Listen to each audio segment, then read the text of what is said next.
Hello there. And thank you for clicking on this video. The thumbnail isn't particularly eye-catching, and the title isn't exactly revolutionary either. So, if you've decided to spend a part of your day watching this, chances are you're either a very patient person, or someone who's still holding on to Endfield, just like I am. I'm not an expert.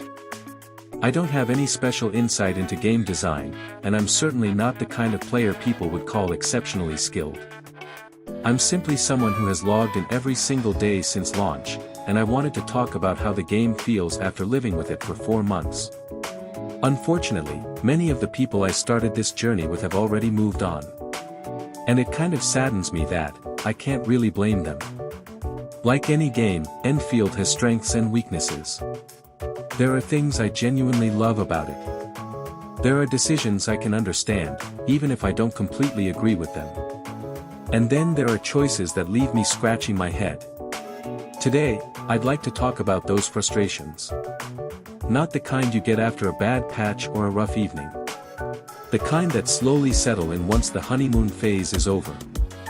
The kind that stay with you. Everything I'm about to say comes from my own experience. You may have had a completely different one. And by the time you're watching this, some of these issues may already have improved. I certainly hope they have. But enough stalling. Let's get started.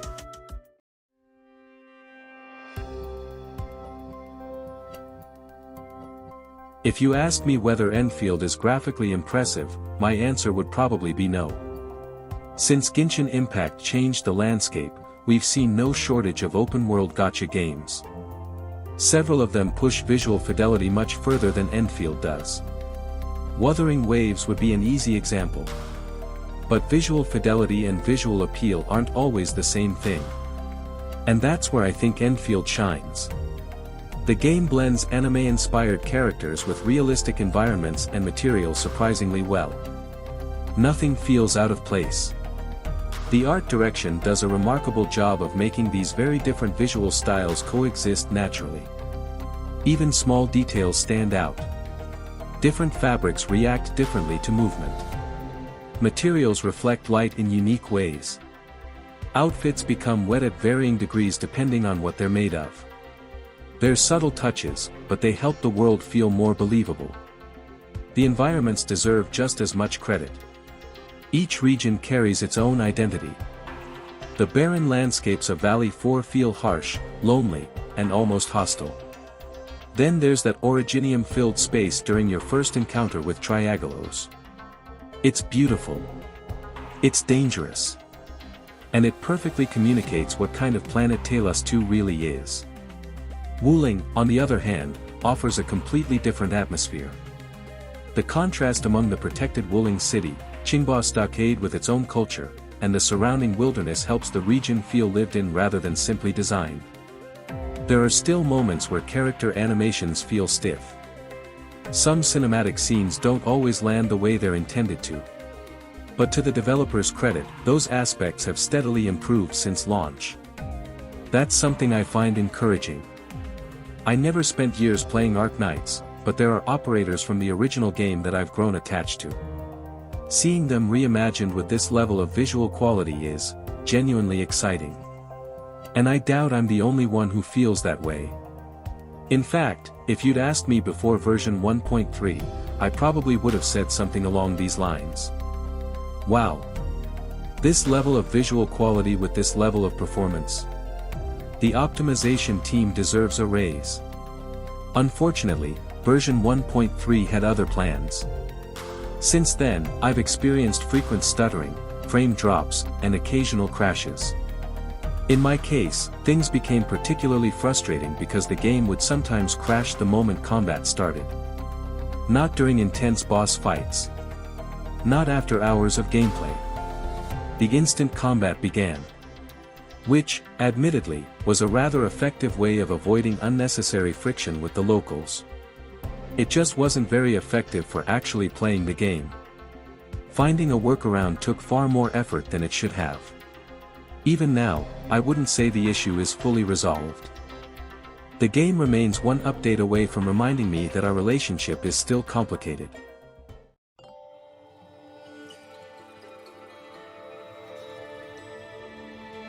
Visuals can grab attention.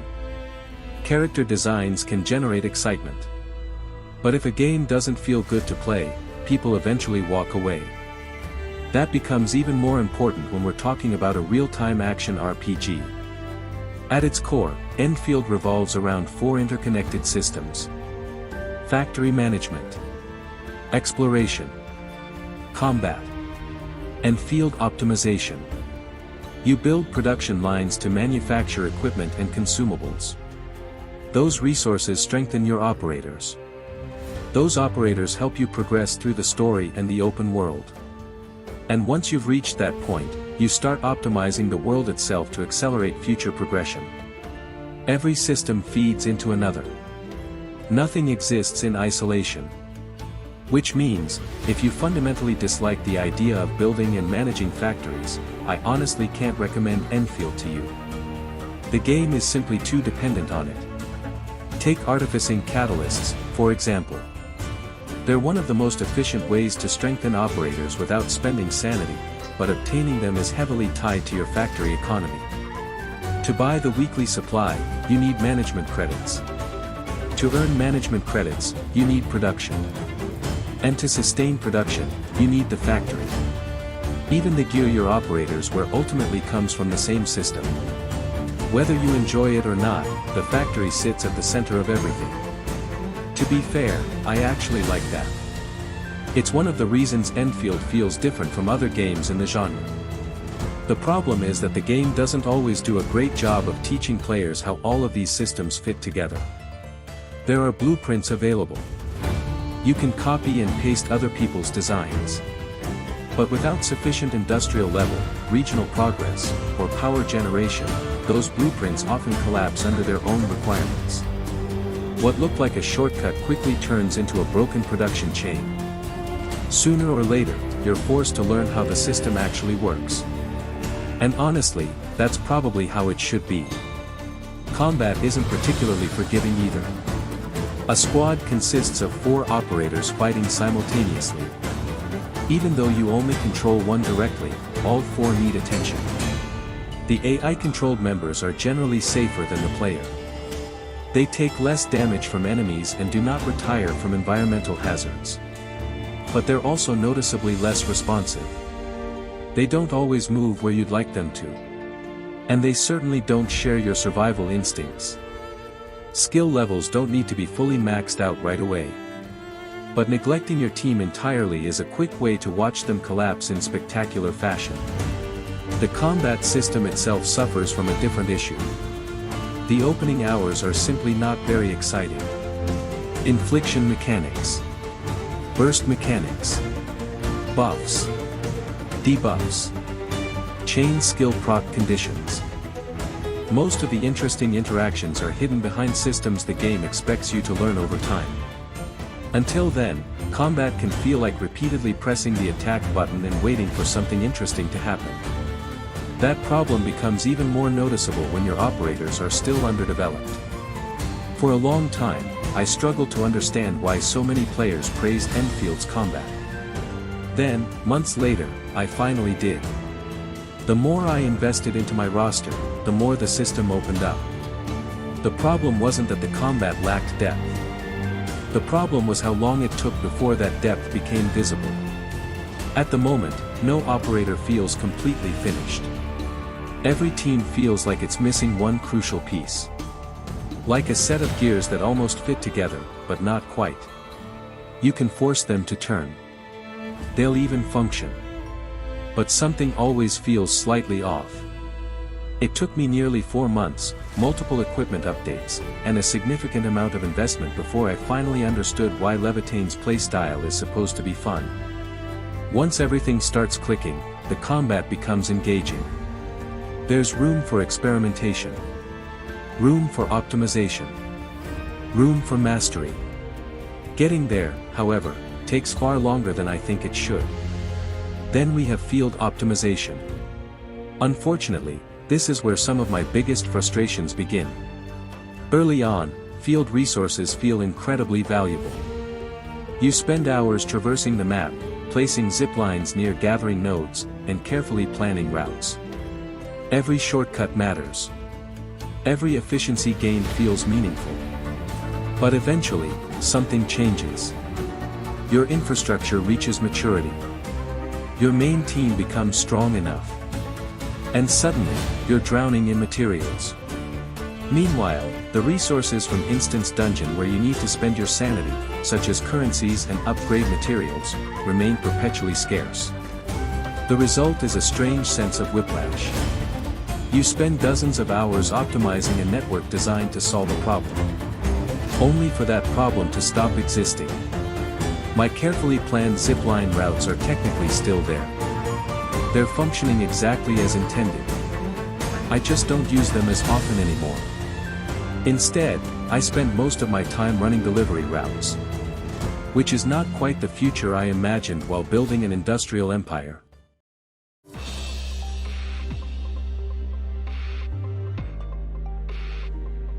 The factory system has its own problem as well. Eventually, almost every production line converges toward the same goal: generating management credits. Everything else becomes secondary. To put things into perspective, I'm still using industrial explosives that I crafted shortly after launch. I haven't needed to produce more. At this point, I'm honestly unsure whether the explosives will run out first, or I will. Healing supplies tell a similar story.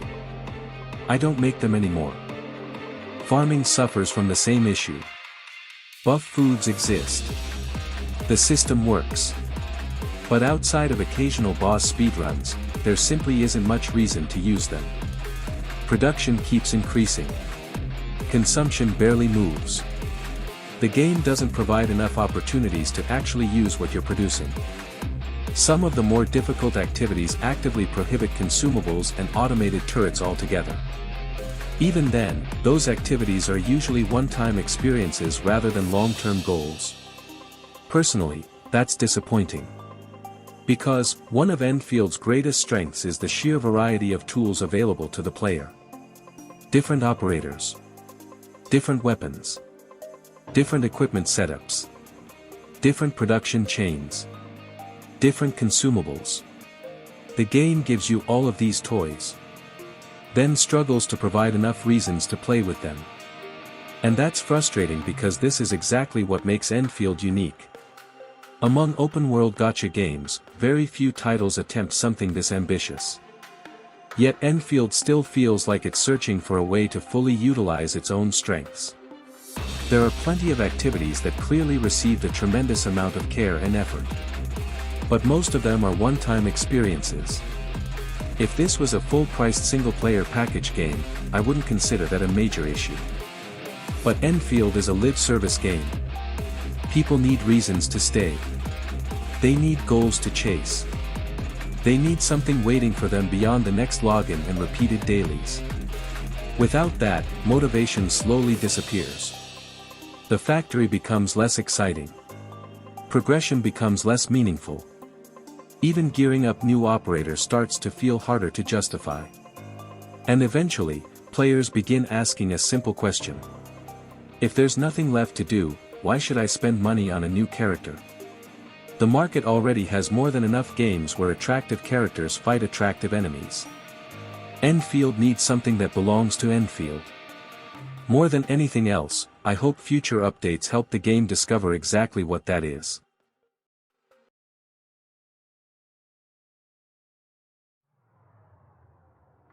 When it comes to the main story quest, I honestly don't have much to say. Not because it's mysterious. Not because it's difficult to understand. Mostly because I struggle to stay interested. The early story, especially throughout Valley 4, felt slow, overly verbose, and surprisingly difficult to connect with. Things improved noticeably once Shuang Fangyi's storyline arrived. From that point onward, I found myself paying attention more often. But if you asked whether the story became one of Enfield's strongest features, my answer would still be no. In fact, I'd probably give a new player a piece of advice that sounds slightly terrible. Watch the major cutscenes in Valley 4 and don't feel guilty about skipping the rest. You won't miss as much as you think. And that's part of the problem. Interestingly, this isn't a criticism unique to Endfield. I felt something similar while experiencing Arknights. My issue isn't necessarily the lore itself. It's how that lore is delivered. The writers seem eager to explain everything immediately. And instead of allowing players to discover information naturally, characters often end up reciting explanations directly to the audience. The story tells far more often than it shows. I suspect that's one of the reasons Perlica receives such mixed reactions from players. She spends so much time functioning as an exposition device that she rarely gets opportunities to feel like an actual character. Honestly, if Qianyu hadn't been part of the main cast during the journey toward Wuling, I might have struggled far more than I already did. Her energy helps. Her occasional stupidity helps even more. Without someone willing to inject life into the conversation every once in a while, I might have dropped the game before reaching the more interesting parts. But my biggest concern isn't the main story.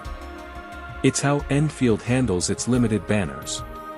Levitain, Gilberta, Yvonne, Tang Tang, Rossi, Zhuangfangyi.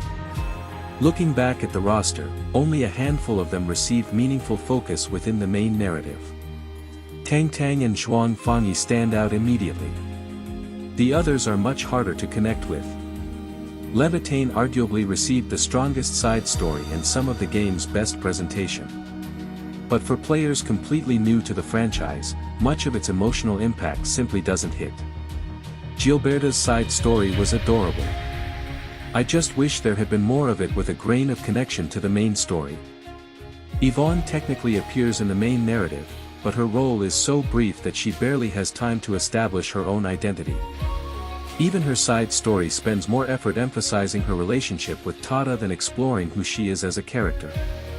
Rossi runs into a similar issue. She appears, hints at future developments, and then leaves before players have enough time to become attached. As a result, many limited banner operators struggle to leave a lasting impression. Endfield is, at the end of the day, a character gacha game. During a limited banner, that character should be the star of the show. They should have a stage. They should have meaningful moments. They should have enough charm to make players think. I wasn't planning to pull for them, but now I kind of have to. So far, I don't think Endfield has been particularly successful at that. And yes, that's me trying to phrase it politely. If I'm being completely honest, among all 6 limited banner operators released so far, only Zhuangfangyi feels like a fully realized banner character. Strong narrative presence. Meaningful story involvement.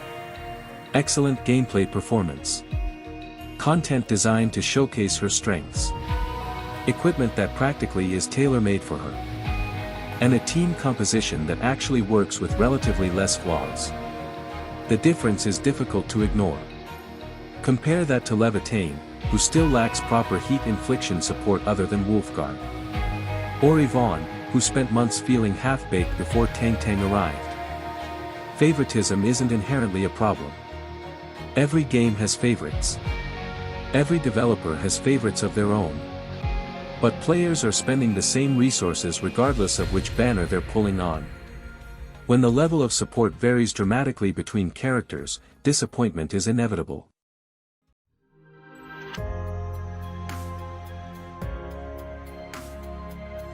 At this point, you might be wondering, if you have this many complaints, why are you still here?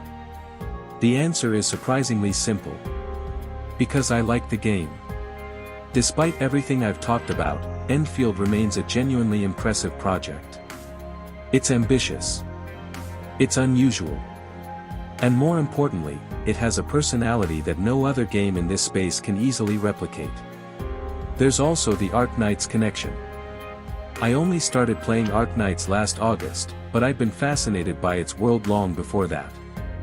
Whenever I looked back at old events, old operators, and moments the community still talks about today, I often found myself thinking, I wish I'd been there when that happened. I didn't want to miss the beginning this time. So, after years of waiting, I finally started Endfield on day 1. I still have high expectations for its future. I believe many of Enfield's most interesting ideas haven't even arrived yet. I'm almost certain we'll see vehicles eventually. Fuel production system for those vehicles seems like an obvious future addition. Zip lines are currently the primary method of overcoming terrain, but there are countless other possibilities. That's the exciting part. Endfield chose to build itself around a factory system. A strange choice. A risky choice. And precisely because of that, it has opportunities that most games don't have or lack. I want to see what those opportunities become. I want to see Enfield's version of long-term endgame content. Maybe something inspired by roguelike modes. Maybe something entirely different. The specific format doesn't matter nearly as much as the result. As long as it's fun. One of Arknight's most celebrated achievements was integrated strategies. It gave older operators a reason to return. It rewarded experimentation. And it transformed forgotten characters into valuable assets again. I'd love to see Endfield carry that philosophy forward. If there's one thing Hypergriff has already proven, it's that they know how to improve a game over time. Arknights didn't earn its reputation overnight. It earned it through years of iteration. Years of listening, refining ideas until they finally reached their potential. I've only been part of this community for a relatively short time. If even I can feel that sense of trust, I can only imagine how much stronger it must be for longtime Arknights players. So yes. I still have complaints. Plenty of them. But more than anything, I hope to see those problems gradually solved. Because I genuinely want this game to succeed. With the first contingency contract on the horizon, I suppose we'll see where that journey leads next. Until then, thank you for listening to the ramblings of a grumpy old otaku who's spent far too much time thinking about team comps and ways to make Levitain stronger. Ciao.